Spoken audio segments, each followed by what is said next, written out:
ஆடி மாசத்துல 3வது வெள்ளிக்கிழமை இந்த அம்மன் கோயிலுக்கு போயிருந்தேன். எனக்கு புரியாத விஷயம் என்னன்னா, அங்க இலை போட்டிருந்தது தான். ஏன் இந்த மாதிரி இலை போட்டிருந்தாங்க அம்மனுக்குன்னு எனக்கு புரியவே இல்லங்க. நம்மளுக்கு போடுற மாதிரி தானே சாமிக்கும் போடுவோம்.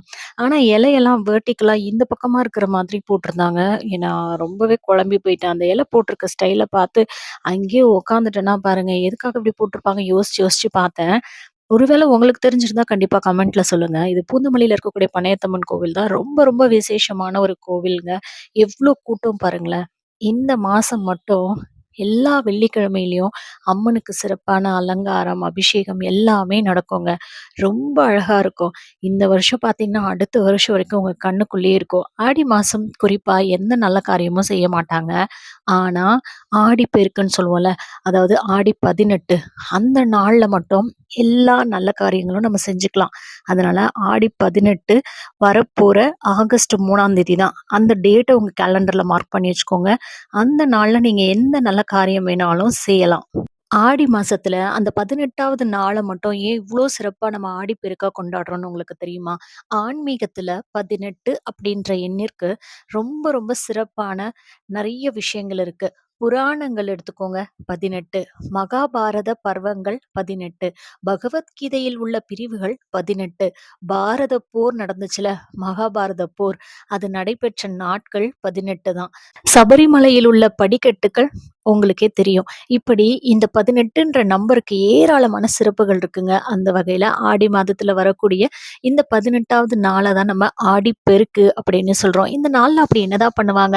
புதுசா கல்யாணம் ஆச்சுல்ல, அந்த பெண்கள் என்ன பண்ணுவாங்கன்னா, இந்த நாள்ல அவங்க தாலி கயிற்ற மாற்றிக் கொள்வார்கள். அதாவது பழைய கயிறு எடுத்துட்டு புதுசா தாலி கயிறு போட்டுக்குவாங்க. அன்றைய தினம் அதிகாலைல எழுந்து அவங்க குளிச்சுட்டு, அவங்க தாலியில உள்ள மஞ்சள் கயிற்ற நீக்கிட்டு, புதிய மஞ்சள் கயிற தங்களுடைய கணவன் கையால கட்டிக்கொள்வாங்க. இதன் மூலமா அவங்களுக்கு மாங்கல்ய பாக்கியம் நீடிக்கும் அப்படின்றது தான் நம்பிக்கை. இந்த கோவில்ல இன்னொரு முரண்பாடான விஷயம் என்ன நான் பார்த்தேங்க. இந்த கவர்ல எவ்வளோ பேப்பர் இருக்கு. அது அந்த ஒரு தூண்ல தான் தொங்க விடப்பட்டிருந்துச்சு. ஆனா அத யாருமே எடுக்கலங்க. எல்லாருமே அங்க ஒரு 2 கேலண்டர் இருந்துச்சு. அந்த கேலண்டர போய் கிழிச்சிட்டு வந்துட்டாங்க. அதுல இப்பவே ஆகஸ்ட் மாசம் 28ஆம் தேதி வந்துருச்சு. அப்போ எவ்ளோ அட்வான்ஸ்டா போயிருக்காங்க பாருங்களேன். அதுல இருக்க கேலண்டர்ல இருக்க பேப்பர்லாம் கிழிச்சு கிழிச்சு குங்குமமும், விபூதியும் அடிக்கிறதுக்கு பயன்படுத்திக்கிட்டாங்க. ஆனா அதுக்காக வைக்கப்பட்ட அந்த தாள யாருமே எடுக்கல. ஏன்னா யாருமே பார்க்கல. பார்க்கக்கூடிய இடத்துல தான் இருக்கு. ஆனா அந்த கேலண்டர்லேருந்து ஒருத்தர் எடுக்கிறத பார்த்தோனே எல்லாரும் போய் அதே எடுத்துட்டாங்க. இந்த மாதிரி முரண்பாடுகள் எல்லா இடத்துலயும் நடந்துகிட்டு தான் இருக்கு. இந்த ஆடிப்பெருக்குக்கு இன்னொரு சிறப்பும் இருக்கு. தீபாவளி தினத்தன்று எப்படி கங்கா தேவி எல்லா நீர்நிலைகளிலும் நிறைஞ்சிருப்பாங்களோ, அதே மாதிரி தான் ஆடிப்பெருக்கு அதாவது ஆடி 18 அன்னைக்கு காவிரி தாய் எல்லா நீர்நிலைகளையும் நிலைத்து வியாபித்து இருப்பாங்க அப்படின்னு சொல்லப்படுது. அதாவது நம்ம வீட்டு பக்கத்திலேயே இருக்கக்கூடிய நீர்நிலை கூட நீங்க போனீங்கன்னா, அன்னைக்கு அவங்க காவிரி தாய் தான் அதுல இருக்கிறதா அர்த்தம். அதனால தான் ஆடிப்பெருக்கு அன்னைக்கு அதிகாலையில குளிச்சுட்டு, வீட்ல விளக்கேத்திட்டு, அதுக்கப்புறம் ஆத்தங்கரைக்கு போற ஒரு பழக்கம் நம்மகிட்ட இருக்கு. சரி, ஆத்தங்கரையில போய் அவங்க அப்படி என்னதான் பண்ணுவாங்க அப்படின்னா, ஆத்தங்கரைக்கு போன பிறகு அங்க ஒரு இடத்த தேர்வு செஞ்சுட்டு, அதுல ஒரு இலைய விரிச்சு வச்சு, அது மேல அகல் விளக்கு ஏத்தி வச்சுட்டு, மேலும் வெற்றிலை, எலுமிச்சம்பழம், கற்பூரம் காட்டி அங்க வழிபடுறது. அதாவது நீர்நிலைகள நம்ம வழிபடுறது. சில பேர் என்ன பண்ணுவாங்கன்னா, வாழை இலையில ஒரு தீபம் ஏற்றி, அத வந்து நதியில மிதக்க விடுவாங்க. இத நெறைய சினிமாக்கள்ல நம்ம பார்த்துருப்போம். அததான் ஆடிப்பெருக்கு அப்படின்னு நம்ம கொண்டாடுறோம். அப்போ காவிரி தாய நம்ம மனசுல நல்லா நெனச்சுக்கிட்டு, நமக்கு வேண்டியத கேட்டோம்னா, அது கண்டிப்பா கிடைக்கும் அப்படின்றது தான் நம்பிக்கை.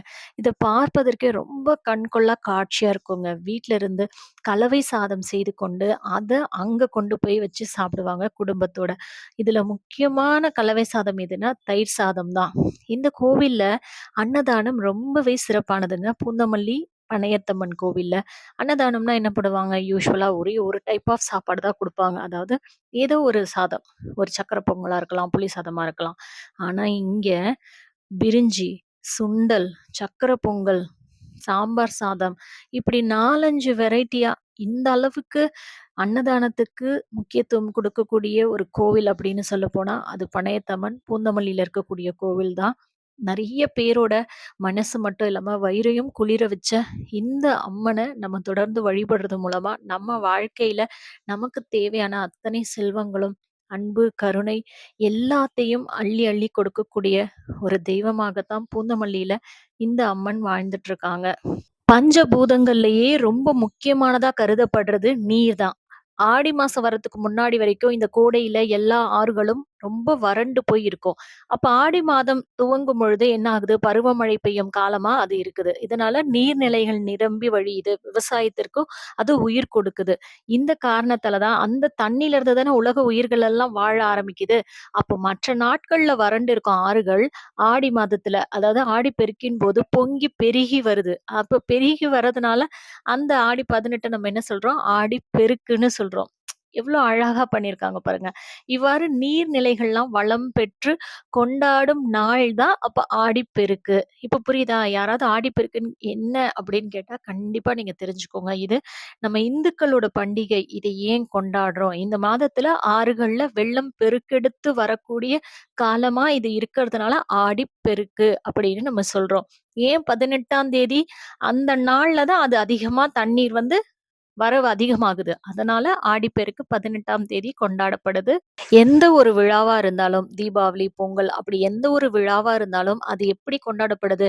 அதோட நட்சத்திரம், திதி அதோட அடிப்படையில தான் நம்ம அந்த நாள கொண்டாடுவோம். ஆனா, நாளின் அடிப்படையில கொண்டாடப்படக்கூடிய ஒரு விழா அப்படின்னா, அது ஆடிப்பெருக்கு தான்.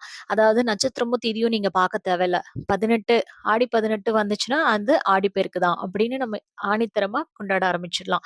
இந்த மாதம், அதாவது ஆடி மாதம் அம்மனுக்கு மிகவும் உகந்த மாதமா கருதப்படுது. ஆடி மாதத்தில் வரும் அனைத்து நாட்களுமே விசேஷமானது தான். ஆடி வெள்ளி, ஆடி செவ்வாய், ஆடிப்பெருக்கு, ஆடி அமாவாசை, ஆடி பௌர்ணமி இப்படி எல்லா நாட்களும் விசேஷமா இருக்கிறனால, இந்த மாதத்துக்கு ரொம்ப முக்கியத்துவம் குடுத்துருக்காங்க. எதுக்கு? இறை வழிபாட்டிற்கு. புரியுதா? அதனால தான் இந்த மாதத்துல நல்ல காரியங்கள் எதுவும் செய்றதில்ல. அம்மனுக்கு, மற்ற கடவுள்களுக்கும் உகந்த நாளா இருக்கிறனால, இறை வழிபாட்டிற்காக இந்த மாதத்த நம்ம முன்னோர்கள் ஒதுக்கி வச்சிருக்காங்க. மத்தபடி இது கெட்ட மாதம் அப்படின்னு நம்ம சொல்ல முடியாது. இந்த மாதத்திலயும் நீங்க ஏதாவது ஒரு நல்ல காரியம் செய்யணும் அப்படின்னு நீங்க விருப்பப்பட்டீங்கன்னா, கண்டிப்பா ஆடி 18ல அத செய்யுங்க. அந்த நல்ல காரியம் மென்மேலும் வளரும் அப்படின்றது அதுல எந்த சந்தேகமும் கிடையாதுங்க. அது ஆகஸ்ட் 3ஆம் தேதி. அந்த தேதிய கண்டிப்பா மறந்துறாதீங்க. ஆடிப்பெருக்கு தமிழ் மக்களின் முக்கியமான ஒரு பண்டிகை அப்படின்றத இப்ப நம்ம நல்லா தெரிஞ்சுக்கிட்டோம். இந்த ஆடி மாதத்த சிறப்பா சொல்லும்படியான பழமொழிகள் ஒரு 10 சொல்லப் போறேன். 1 சொல்றேன். அதோட விளக்கத்தையும் நான் சொல்றேன். மத்த பழமொழிக்கான விளக்கத்த நீங்க கண்டிப்பா கமெண்ட்ல சொல்ல மறந்துறாதீங்க. முதல் பழமொழி ஆடிப்பட்டம் தேடி விதை. இதுதான் அந்த பழமொழி. இதுக்கு என்ன அர்த்தம்னா, ஆடி மாதத்துல விவசாயிகள் நெல், கரும்பு போன்றவற்றை விதைத்தால் தான் அத அவங்க தை மாதத்தில் அறுவடை செய்ய முடியும். அதனால ஆடி மாதத்துல விதைக்கணும் அப்படின்றத கட்டாயமா சொல்லியிருக்காங்க. ஆடிப்பட்டம் தேடி விதை. அடுத்து 2வது சொல்றேன். ஆடியில் காற்றடித்தால் ஐப்பசியில் மழை வரும். 3வது ஆடி செவ்வாய் தேடி குழி. அரைத்த மஞ்சளை பூசிக் குளி. 4வது ஆடிக்காற்றில் அம்மியும் பறக்கும். 5வது ஆடிக்கூழ் அமிர்தமாகும். 6வது ஆடிப்பிறை தேடிப்பார். 7வது ஆடி வரிசை தேடி வரும். 8வது ஆடியில் விதை போட்டால் கார்த்திகையில் காய் காய்க்கும். 9வது ஆடிக்கு ஒரு தரம், அமாவாசைக்கு ஒரு தரம். கடைசியானது ஆடி அவரை தேடிப் போடு. எவ்ளோ அருமையான பழமொழிகள் பார்த்தீங்களா? நம்ம முன்னோர்கள் அந்த மாதத்தின் சிறப்பை மக்களுக்கு உணர்த்துறதுக்காகத்தான் இந்த மாதிரி பழமொழிகள அவங்க உருவாக்கியிருக்காங்க. அதனால ஆடி மாதம்ன்றது ஒரு கெட்ட மாதம் இல்ல. அது இறைவனுக்கான ஒரு மாதமா எடுத்துக்கொண்டு, நம்ம இந்த இறை வழிபாட்டுல நம்ம சிந்தனைய கொண்டு போகணும் அப்படின்றதுக்காக தான் இத்தனை இத்தனை முயற்சிகள கொண்டு நான் இந்த காணொளிய உங்களுக்காக தயார் செய்திருக்கேன். ஆடி மாதம் பத்தி உங்களுக்கு வேற ஏதாவது சந்தேகங்கள் எழுந்தாலும், அது கண்டிப்பா கமெண்ட்ல கேளுங்க. ஆடி மாதம் நீங்க என்ன நல்ல காரியம் செய்தீங்க? ஆடி 18க்கு நீங்க என்ன காரியம் நல்ல காரியம் செய்ய போறீங்க அப்படின்றதையும் கண்டிப்பா கமெண்ட்ஸ்ல சொல்ல மறந்துறாதீங்க. பாய் ஃபிரெண்ட்ஸ்.